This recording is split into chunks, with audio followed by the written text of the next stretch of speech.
আসসালামু আলাইকুম। মিনি কিচেনে আপনাদেরকে জানাচ্ছি স্বাগতম। মিনি কিচেনে আজকে আমি তৈরি করব আলুর দম। তার জন্য আমি প্রথমে একটা ছোট পাতিলে কয়েকটা আলুকে সিদ্ধ বসিয়ে দিয়েছি। আলুগুলো সিদ্ধ হয়ে গেছে। এখন আমি ছোট্ট ফ্রাই প্যানটিতে কিছুটা তেল দিয়ে দেব। তেলটা গরম হয়ে আসলে আমি আগে থেকে কেটে রাখা পেঁয়াজ কুচিগুলো দিয়ে দিব। এই পর্যায়ে দিয়ে দিব কিছুটা আদা বাটা। এখন আমি সবগুলোকে ভালোভাবে একসাথে কিছুক্ষণ ভেজে নেব।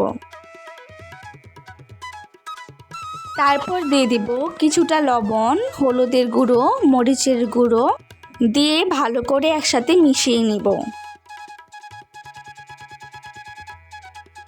এ পর্যায়ে আমি আগে থেকে সিদ্ধ করে রাখা আলুগুলো এর মধ্যে দিয়ে দিব।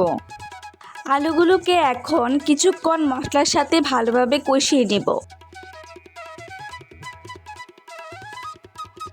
তো বন্ধুরা, দেখতেই পাচ্ছেন আমার আলুর দমটা প্রায় হয়ে এসেছে।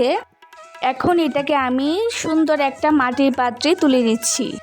আপনাদের সকলকে আমার মিনি কিচেনে আলুর দম খাওয়ার জন্য আমন্ত্রণ জানাচ্ছি। সকলে চলে আসেন। তো আজকের এই রেসিপিটি কেমন হয়েছে কমেন্ট করে জানাতে ভুলবেন না। আর ভালো লাগলে একটা লাইক দিয়ে আমার পাশেই থাকবেন। আজকের মতো এখানে বিদায় নিচ্ছি। আল্লাহ হাফেজ।